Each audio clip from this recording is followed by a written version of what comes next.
ఆకాశవాణి జాతీయ వార్తలు చదువుతున్నది పొన్నగంటి సుధా. ముందుగా ముఖ్యాంశాలు.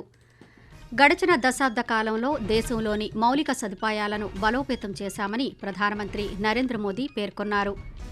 దేశ అభివృద్ధికి బీజేపీ కట్టుబడి ఉందని ఆ పార్టీ జాతీయ అధ్యక్షులు కేంద్ర మంత్రి జగత్ ప్రకాష్ నడ్డా తెలిపారు. సనాతన ధర్మాన్ని బలోపేతం చేయడానికి ఆధ్యాత్మిక సంస్థలు కృషి చేస్తున్నాయని కేంద్ర హోంమంత్రి అమిత్ షా అన్నారు. కేంద్ర సామాజిక న్యాయం సాధికారత మంత్రిత్వ శాఖ ఆధ్వర్యంలో రేపటి నుంచి 2 రోజుల పాటు చింతన్ శిబిర్ 2025ను నిర్వహిస్తున్నారు. దేశ ప్రజలు శ్రీరామనవమిని ఈరోజు భక్తి శ్రద్ధలతో జరుపుకుంటున్నారు. ఇక వార్తల వివరాలు. గడిచిన దశాబ్ద కాలంలో దేశంలోని మౌలిక సదుపాయాలను బలోపేతం చేశామని ప్రధానమంత్రి నరేంద్ర మోదీ తెలిపారు. తమిళనాడులో 8,300 కోట్ల రూపాయల విలువైన రైలు రోడ్డు ప్రాజెక్టులకు ఈరోజు ప్రధానమంత్రి శంకుస్థాపనలు ప్రారంభోత్సవాలు చేశారు. అలాగే రామేశ్వరంలో పంబన్ వర్టికల్ లిఫ్ట్ సీ బ్రిడ్జిని ప్రారంభించారు. ఈ సందర్భంగా రామేశ్వరంలో జరిగిన బహిరంగ సభలో ప్రసంగిస్తూ దేశంలోని 4 ప్రాంతాలను అనుసంధానించడానికి మౌలిక సదుపాయాలను అభివృద్ధి చేశామని చెప్పారు. వర్టికల్ లిఫ్ట్ సీ బ్రిడ్జిని 20వ శతాబ్దపు అద్భుతంగా ఆయన అభివర్ణించారు. తమిళనాడు అభివృద్ధి దేశాభివృద్ధికి దోహదపడుతుందని నరేంద్ర మోదీ పేర్కొంటూ, बीते 10 वर्षों में भारत ने अपने इकोनॉमी का साइज 2 गुना किया है.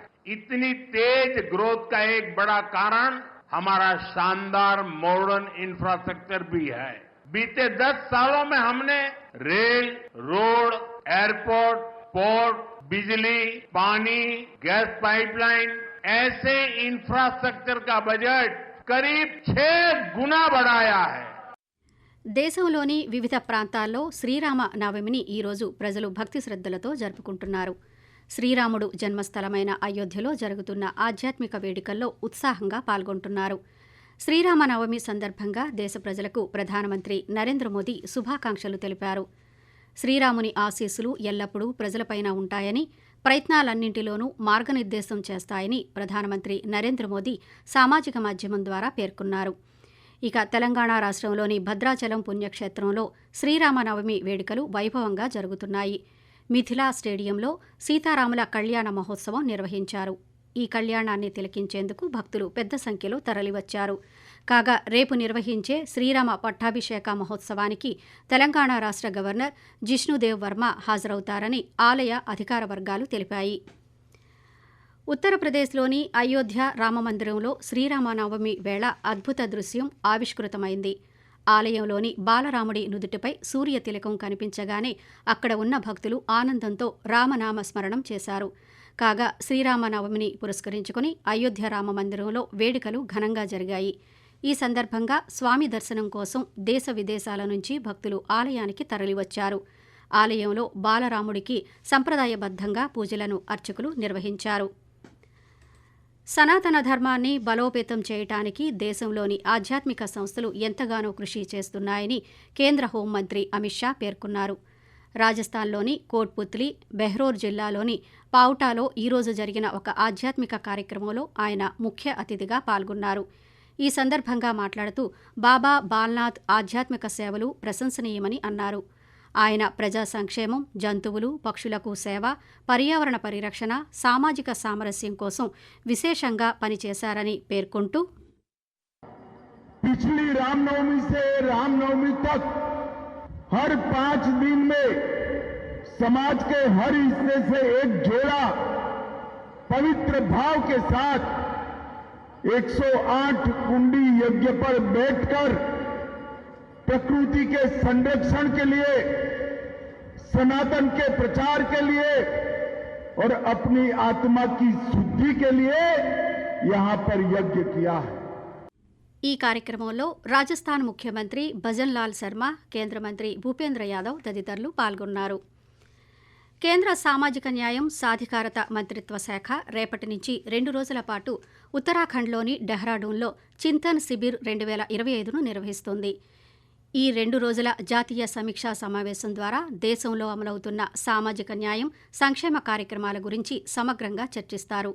ఈ కార్యక్రమం కేంద్ర, రాష్ట్రాల మధ్య సమన్వయాన్ని మెరుగుపరచడంతో పాటు అట్టడుగు స్థాయిలో ప్రభుత్వ సేవలను సమర్థవంతంగా అందించడానికి దోహదపడుతుందని భావిస్తున్నారు. ఈ సమావేశానికి కేంద్ర సామాజిక న్యాయం సాధికారత మంత్రి డాక్టర్ వీరేంద్ర కుమార్, సహాయ మంత్రులు శ్రీరామదాస్ అథవాలే, బిఎల్ వర్మ అధ్యక్షత వహిస్తారు. అలాగే ఈ కార్యక్రమానికి దేశంలోని వివిధ రాష్ట్రాలు, కేంద్రపాలిత ప్రాంతాల నుంచి 21 మంది మంత్రులు హాజరు కానున్నారని అధికార వర్గాలు తెలిపాయి. ఆకాశవాణి జాతీయ వార్తలు వింటున్నారు.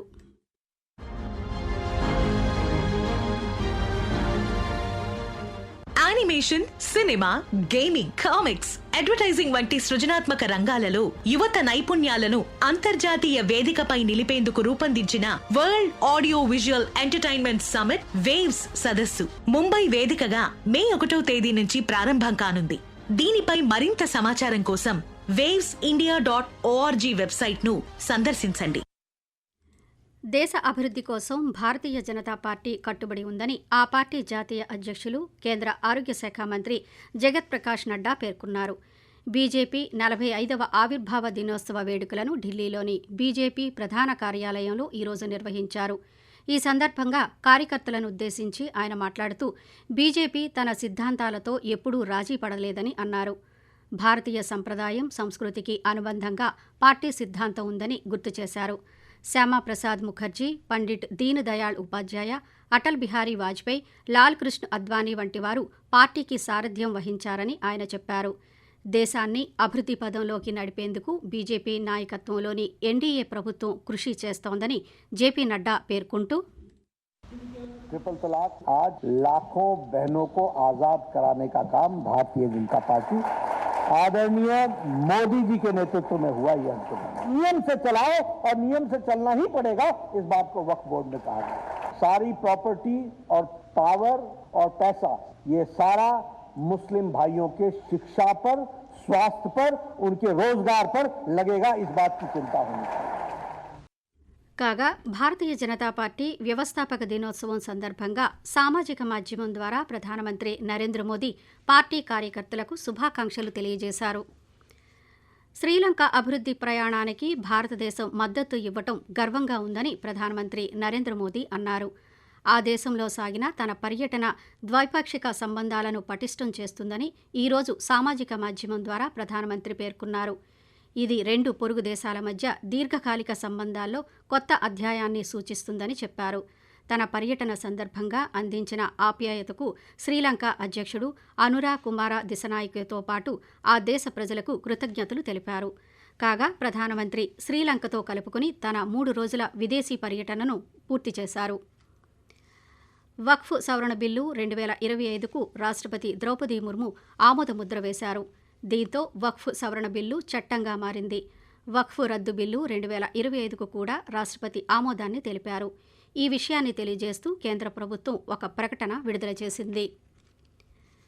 పంజాబ్లోని సీనియర్ రైతు నాయకుడు జగ్జీత్ సింగ్ దల్లేవాల్ ఈరోజు ఫతేఘర్ సాహిబ్లో తన నిరాహార దీక్షను ముగించారు. కేంద్ర వ్యవసాయం, రైతు సంక్షేమ శాఖ మంత్రి శివరాజ్ సింగ్ చౌహాన్ దల్లేవాల్కు తన నిరాహార దీక్షను విరమించాలని సామాజిక మాధ్యమం ద్వారా విజ్ఞప్తి చేశారు. దీనికి స్పందనగా ఆయన ఈ నిర్ణయం తీసుకున్నారు. కాగా వ్యవసాయ పంటలకు కనీస మద్దతు ధర విషయంలో చట్టపరమైన హామీతో సహా రైతుల డిమాండ్లను నెరవేర్చాలని కోరుతూ గత సంవత్సరం నవంబర్ 26వ తేదీ నుంచి ఆయన నిరాహార దీక్ష చేస్తున్నారు. దేశంలోని పౌరులందరికీ సమాన అవకాశాలను కల్పించటమే భారత రాజ్యాంగ స్ఫూర్తి అని లోక్సభ స్పీకర్ ఓం బిర్లా అన్నారు. ఉజ్బెకిస్తాన్లోని తాష్కెంట్లో జరిగిన parliamentary action for social development and justice అనే అంశంపై ఇంటర్ పార్లమెంటరీ యూనియన్ 150వ అసెంబ్లీని ఉద్దేశించి ఈరోజు ప్రసంగించారు. ఆకాశవాణి జాతీయ వార్తలు ముగించే ముందు ముఖ్యాంశాలు మరోసారి. గడిచిన దశాబ్ద కాలంలో దేశంలోని మౌలిక సదుపాయాలను బలోపేతం చేశామని ప్రధానమంత్రి నరేంద్ర మోదీ పేర్కొన్నారు. దేశ అభివృద్ధికి బీజేపీ కట్టుబడి ఉందని ఆ పార్టీ జాతీయ అధ్యక్షులు, కేంద్ర మంత్రి జగత్ ప్రకాష్ నడ్డా తెలిపారు. సనాతన ధర్మాన్ని బలోపేతం చేయడానికి ఆధ్యాత్మిక సంస్థలు కృషి చేస్తున్నాయని కేంద్ర హోంమంత్రి అమిత్ షా అన్నారు. ఆకాశవాణి జాతీయ వార్తలు ఇంతటితో సమాప్తం. రేపు ఉదయం 6:45 ప్రాంతీయ వార్తలు వింటారు.